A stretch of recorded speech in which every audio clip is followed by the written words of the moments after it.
देखो भाई, improvement exam देने वाले बच्चे दो तरह के बच्चे होंगे। एक ऐसा बच्चा होगा कि जिसका कुछ गड़बड़ हुआ है, और एक ऐसा बच्चा होगा कि जो अपने पूरे मार्क्स को इंप्रूव करना चाहता है, और एक ऐसा बच्चा होगा जिसका सबसे ज्यादा टेंशन है, जिसका ग्रुपिंग ही क्लियर नहीं हुआ है, वो अपने मार्क्स को देखे ग्रुपिंग क्लियर करके उसको इंजीनियरिंग फार्मेसी में एडमिशन लेना है। तो ऐसे ऐसे बहुत सारे टाइप के बच्चे इंप्रूवमेंट एग्जाम देने वाले हैं। बट इंप्रूवमेंट एग्जाम देने के लिए अगर आप प्रॉपर प्लानिंग से काम नहीं करोगे तो भाई इंप्रूवमेंट एग्जाम दे के भी कोई फायदा नहीं होगा। आपको हर दिन का जितना आपके दिन बचा हुआ है उसमें हर दिन का आपको आपका काम पता रहना चाहिए कि किस दिन मुझे क्या करना है, कितने दिन में क्या डिवाइड करना है, कितने दिन मुझे क्या रेशो कंप्लीट करना है, क्या नहीं करना है, ये सभी चीजें आपको पता रहना चाहिए। अगर आपको पहले ये डिसाइड करना है कि आपका टारगेट क्या है। आपका टारगेट है कि इंप्रूवमेंट एग्जाम देके आपका ग्रुपिंग वाला मार्क्स क्लियर करना है, आपका भी ग्रुपिंग क्लियर नहीं हुआ है इसलिए आपको इतने मार्क्स चाहिए।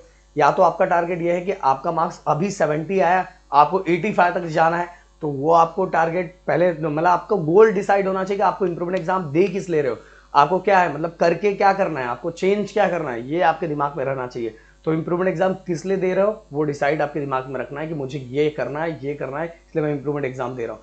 तो भाई अगर आप इंप्रूवमेंट एग्जाम ग्रुपिंग के लिए दे रहे हो तो उतना ज्यादा टेंशन नहीं होगा, थोड़ा भी मेहनत करोगे तो भी ग्रुपिंग तक पहुंच जाओगे। बट अगर आपका टारगेट ये है कि सर मेरा 75% आया, मुझे 85% चाहिए, तो सिंपल सी बात है, दिन रात एक करके एक्स्ट्रा हार्ड वर्क करना पड़ेगा, क्योंकि आपके पास टाइम बस एक मंथ का ही है, और एक मंथ का टाइम है तो उसके अंदर आपको अच्छे खासे तरीके से मेहनत करना पड़ेगा।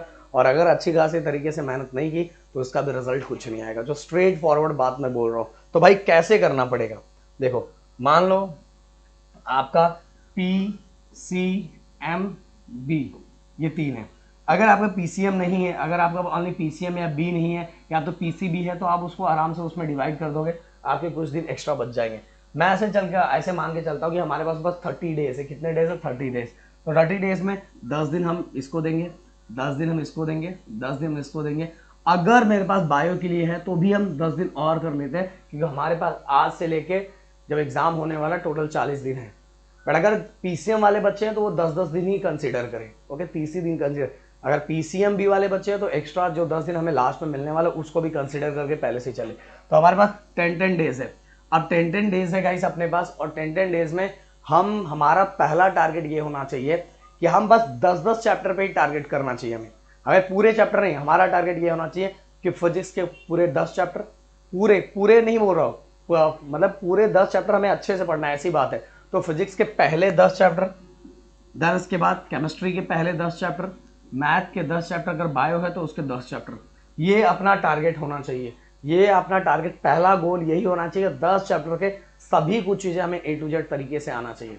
अगर फिर से बोल रहा हूं कि अगर आपका आपको टारगेट पता रहना चाहिए, ग्रुपिंग क्लियर करना है, तो भाई आप 6-7 चैप्टर में भी अगर 6-7 चैप्टर अच्छी तरीके से कर लोगे तो भी ग्रुपिंग क्लियर हो जाएगा। बट उसको अच्छी तरीके से करना है, आधा अधूरा कुछ करके जाओगे तो कुछ नहीं होने वाला। तो अच्छी तरीके से करोगे तो बहुत कुछ हो जाएगा।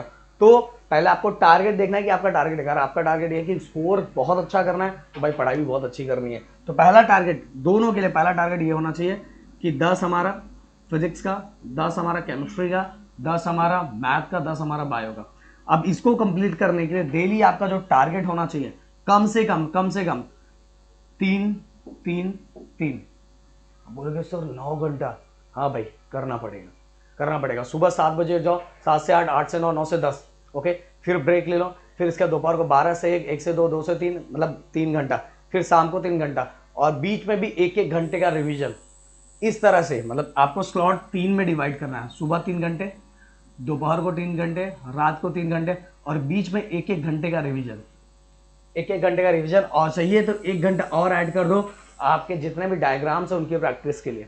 ये और ये सभी में करना क्या है, ये सभी में जो उत्तम अपने पास है, उत्तम में जो क्वेश्चंस आए हुए हैं उन्हीं क्वेश्चंस की हर चैप्टर की प्रैक्टिस करो, देखो स्कोर कर जाओगे, अच्छे से स्कोर कर जाओ। बट भाई इस बार प्रैक्टिस करके देखना है। बहुत सारे बच्चों की हैबिट क्या होती है पता है, कि डेरिवेशन अगर है तो डेरिवेशन को क्या करते हैं पता है, हाँ मेरे को आता है, हो गया, भाई करने वाला काम छोड़ दो। डेरिवेशंस करना है तो डेरिवेशन को सॉल्व करके देखना पड़ेगा। डायग्राम्स आपने देख लिया, आपके दिमाग फिट हो गया, बट आपको एक बार बना के देखना पड़ेगा। अगर वो चीजें नहीं करो तो कोई मतलब नहीं है। और लास्ट का, अगर 10 डेज है तो बायो वालों के लिए तो बच जाएगा भाई टाइम, जिसका बायो नहीं है जिसके बाद 3 ही सब्जेक्ट है, उसके लिए लास्ट 5-6 दिन बचेगा, 8-9 दिन, जिसमें वो रिवाइज अच्छे से कर सकता है। एटलीस्ट आपका टारगेट होना चाहिए 10-10 चैप्टर कंप्लीट करने। और जो बाकी जो चैप्टर बच रहा है उसके 1 मार्क्स के क्वेश्चन कर लो, डायग्राम्स कर लो, 2 मार्क्स के क्वेश्चन कर लो। अगर इस तरह से चीज़ों को कर लोगे तो भाई आपको अच्छे मार्क्स लाने से कोई रोक नहीं सकता। बट अभी भी आपके दिमाग में यही क्वेश्चन चल रहा है, मेरे को देना चाहिए कि नहीं देना चाहिए। भाई डिसाइड कर लो, देना है तो प्लान पे जुड़ जाओ, नहीं देना है तो वो भी देख लो आगे का क्या। मैं तो देखा, मैंने स्टार्टिंग में उस दिन बोला था कि इंप्रूवमेंट एग्जाम किसको देना चाहिए मेरे भाई, किसको नहीं देना चाहिए। जिसका स्कोर ग्रुपिंग क्लियर हो चुका है उसको मुझे लगता है आगे के बारे में सोचना चाहिए, और जिसका ग्रुपिंग क्लियर नहीं है उसको तो इंप्रूवमेंट एग्जाम देना ही पड़ेगा अगर उसको यहाँ एडमिशन लेना है तो। ओके, यहाँ एडमिशन नहीं लेना तो उसके बाद ही ऑप्शन, तो उसको ये करना ही पड़ेगा, उसके पास कोई ऑप्शन नहीं। कहते उसको इंजीनियरिंग फार्मेसी ड्रीम है तो उसको करना ही पड़ेगा।